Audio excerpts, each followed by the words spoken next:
वास्तविक चेहरा इनका तब उजागर हुआ जब ये भारत के प्रधानमंत्री बने 2022 तक किसानों की आय को दोगुनी करने की बात थी। आय तो दोगुनी नहीं कर पाए, लेकिन इनके द्वारा लागत को चौगुनी जरूर कर दिया गया है। ये तनाशाह को किसने झुकाया? तो ये चोर दरवाजा से अपने लोगों को, अपने तमाम जो मंत्री के लोग हैं, आरएसएस के लोग हैं, सभी लोगों को वहां बैठा देना चाहते हैं। मौन जुलूस होगा, ट्रैक्टर मार्च होगा, आर्थिक नाकेबंदी होगी, बिहार बंद करूंगा। कि देश का प्रधानमंत्री इतना झूठा है, सरकार को खार करके फेंक देंगे।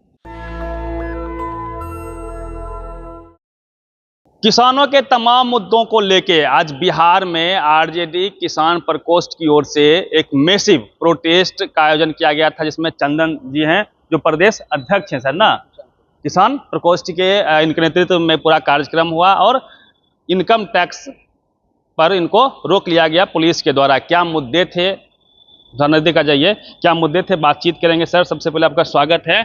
किन मुद्दों को लेके आज आप लोग धरना प्रदर्शन पे थे? आपका भी बहुत बहुत स्वागत। जैसा कि आप पूर्व से भी जानते हैं सारी चीजों को, आज का 14 सूत्री मांग था और हम लोगों का राष्ट्रीय जनता दल किसान प्रकोष्ठ आदरणीय राष्ट्रीय अध्यक्ष श्री लालू प्रसाद जी एवं आदरणीय नेता प्रतिपक्ष पूर्व डिप्टी सीएम तेजस्वी यादव जी के दिशा निर्देशन में 14 सूत्री मांगों को लेकर चरणबद्ध आंदोलन की प्रथम कड़ी में आज राजभवन मार्च का आयोजन था।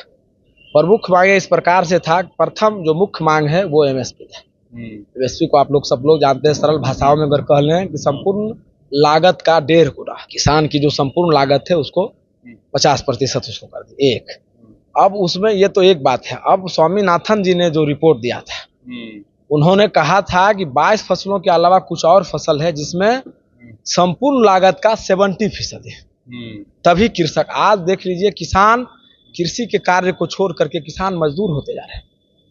इन बातों को आप एनसीआरबी का डेटा है सरकार का, ये हम नहीं कर रहे हैं। पलायन कर जा रहे हैं खेती बाड़ी छोड़ के बिहार से, तो कहीं रहे ना, कृषक मजदूर होते जा रहे हैं, हम तो उन्हीं बातों को कहा है। अब जब ये गुजरात में मुख्यमंत्री थे तो लगातार इन राग को अलापते रहते थे।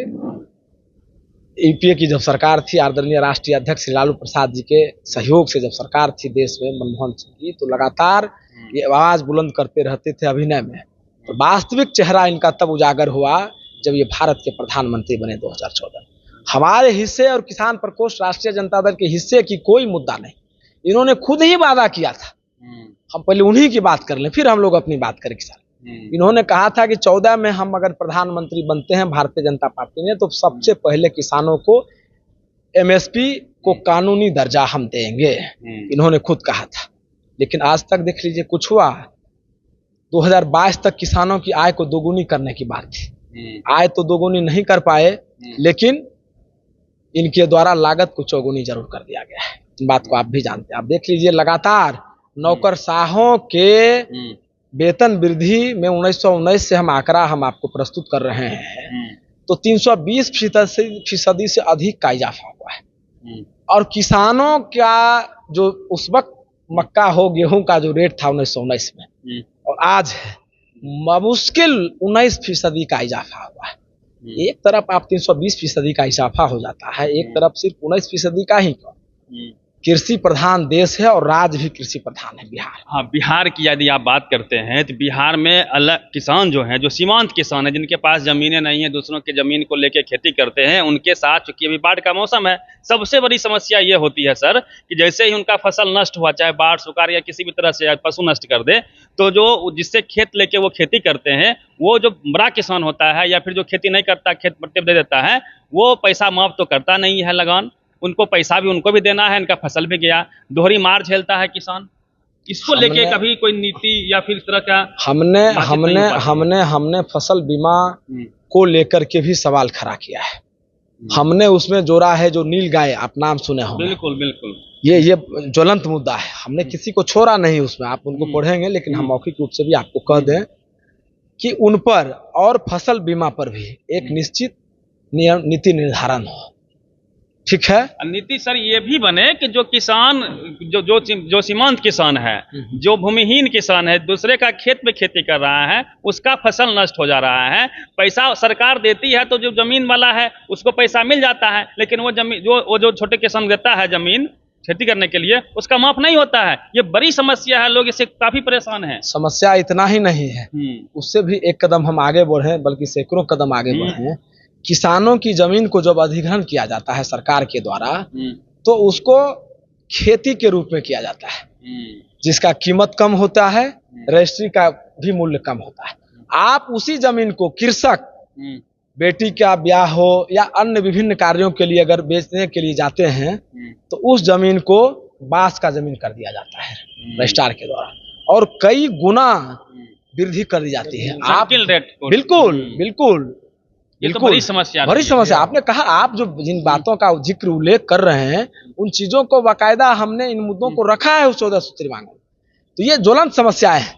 आप देखिए, उससे भी बड़ा क्या समस्या है, प्रधानमंत्री पर अविलंब हम मांग करते हैं, होना चाहिए। आंकड़ों के हिसाब से मैं बात कर रहा हूँ। माननीय सर्वोच्च न्यायालय में इनके द्वारा जो हलफनामा दायर किया गया है, अब जब प्रधानमंत्री बने तो इन्होंने कहा कि देश की आर्थिक स्थिति चरमरा जाएगी और देश को 17 लाख करोड़ का घाटा हो जाएगा।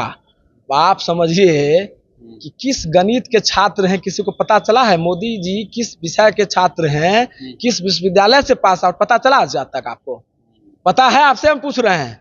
बोलते हैं कि एंटायर कहाँ से, किस विश्वगुरु हैं, क्या बात विश्वगुरु है, कहाँ से? आप विश्वविद्यालय बताइए ना, हमारा पूछिएगा, हम बताएंगे। तो आप अपना, ये पॉलिटिकल हो रहा है। मैं एक सवाल जो जैनून है, नहीं, उसी पर हम आ रहे हैं। ये 17 लाख करोड़ का हलफनामा दे चुके हैं, वहां की घाटा होगा। पूरा फसल का भारत में कीमत 17 लाख का, हंसी आती है। प्रधानमंत्री या तो अज्ञानी हैं, अगर वो कहते हैं कि हम ज्ञानी हैं, तो वो देश की जनता को गुमराह कर रहे हैं, भ्रम की स्थिति पैदा कर रहे हैं। अगर वो ज्ञानी है तो जानबूझ करके, तब भी एक FIR दर्ज होगा, तब तो FIR दर्ज होगा, या गुमराह कर रहे हैं तब भी होगा। इन परिस्थितियों में आप इन बात को समझेंगे, समझ लीजिए कि मक्का का कीमत या गेहूं का कीमत 2200 रुपये क्विंटल बाजार में, सस्ती बाजार में अगर गिर गया बहुत रेट, तो किसानों को आप जो समर्थन दे रहे हैं, 300 रुपया दे रहे हैं या 500 दे रहे हैं या 300, एक उदाहरण के तौर पर, इसको कोई ये नहीं है, तो 2500 रुपये क्विंटल आपने खरीद लिया, तो 17 लाख जो है टोटल तो आपको खरीदना नहीं है। बहुत गंभीर विषय, आप समझिएगा। इन चीजों को समझने में थोड़ा लगेगा, प्रधानमंत्री को समझने में थोड़ा सा उम्र बढ़ी, ज्ञान नहीं बढ़ा, तो उसके लिए हम दोषी हैं नहीं।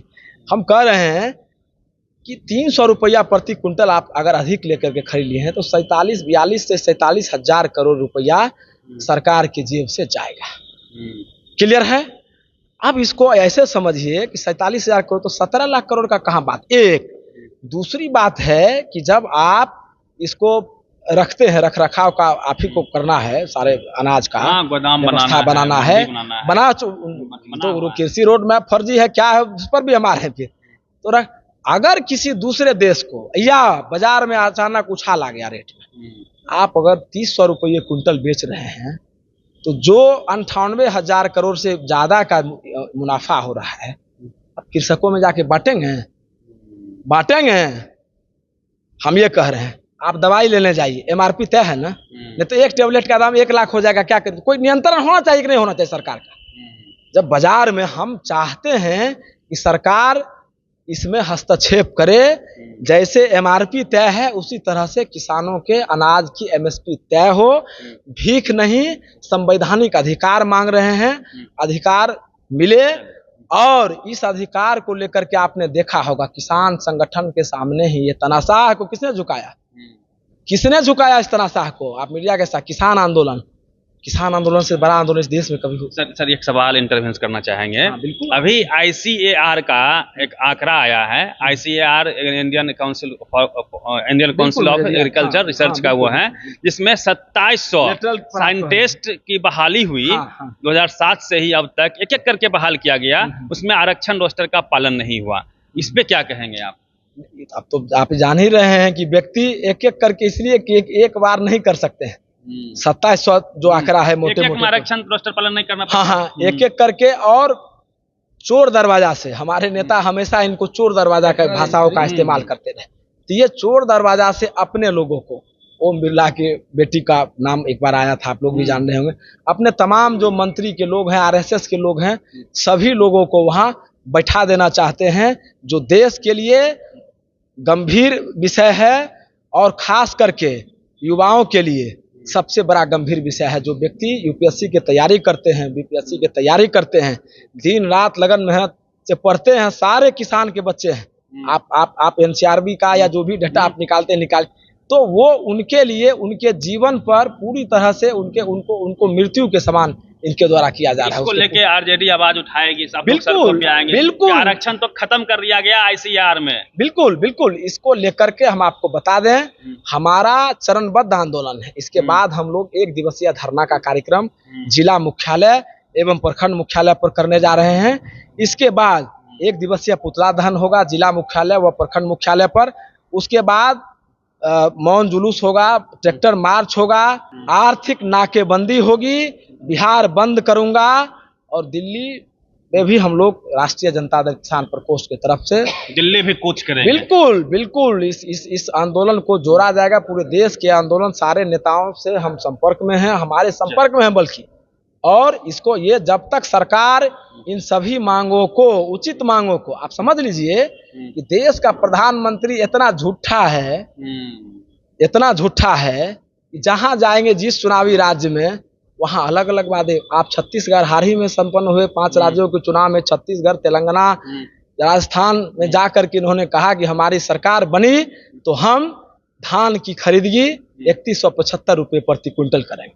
सरकार भी बनी, किस प्रकार से बनी वो लंबा विषय है, उस पर नहीं जाते हुए शुभकामना है, जनता के जनादेश का हम सम्मान करते हैं। लेकिन सबसे बड़ा लेकिन यह है कि प्रधानमंत्री का वक्तव्य राष्ट्र स्तर का न होगा, पूरे राष्ट्र के लिए होगा कि सिर्फ चुनावी राज्य के लिए होगा।